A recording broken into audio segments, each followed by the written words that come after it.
पुढे छत्रपती संभाजीनगर जिल्ह्यातील वैजापूर मतदारसंघात शिंदे गट विरुद्ध ठाकरे गट अशी लढत रंगली आणि या लढतीमध्ये या मतदारसंघामध्ये शिंदे गटाच्या उमेदवाराचं पारडं मात्र आता जड दिसतंय। कोण आहेत संभाव्य इथले आमदार बघूया।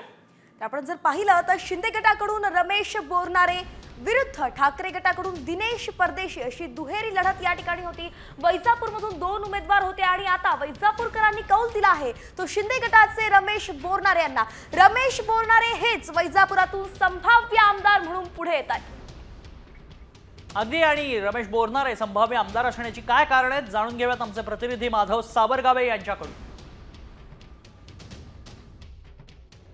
वैजापूर विधानसभा मतदारसंघामध्ये शिवसेनेचे रमेश बोरनारे जे विद्यमान आमदार आहेत आणि शिवसेना उद्धव ठाकरे गटाचे डॉक्टर दिनेश परदेशी यांच्यामध्ये थेट सामना होणार आहे।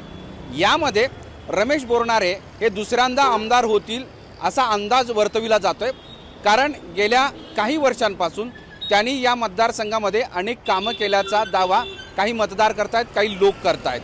गेल्या 1.5 वर्षांपासून राज्यात शिंदे सरकार आल्यानंतर जो मोठ्या प्रमाणात निधी मिळालेला आहे त्याचाही त्यांनी कामं केलेली आहेत असाही दावा केला जातोय। विशेष म्हणजे मराठा आरक्षणाच्या आंदोलनामध्ये वैजापूर जिल्ह्यातील वैजापूर तालुक्यातील मराठ्यांचा मोठा सहभाग होता आणि विशेष म्हणजे त्या सगळ्या आंदोलनामध्ये ते स्वतः सक्रिय असल्यासारखं चित्र होतं, सपोर्ट करत होते, त्यामुळे तिथला मराठा हा त्यांच्यासोबत गेलाय असं एक सांगितलं जाते।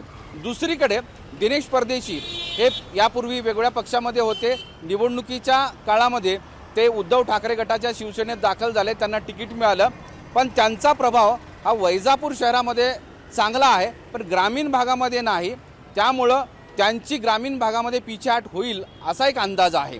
त्यामुळं एकूण समीकरण पाहता या समीकरणामध्ये रमेश बोरनारे हे विजयी होतील असा अंदाज वर्तवला जातोय।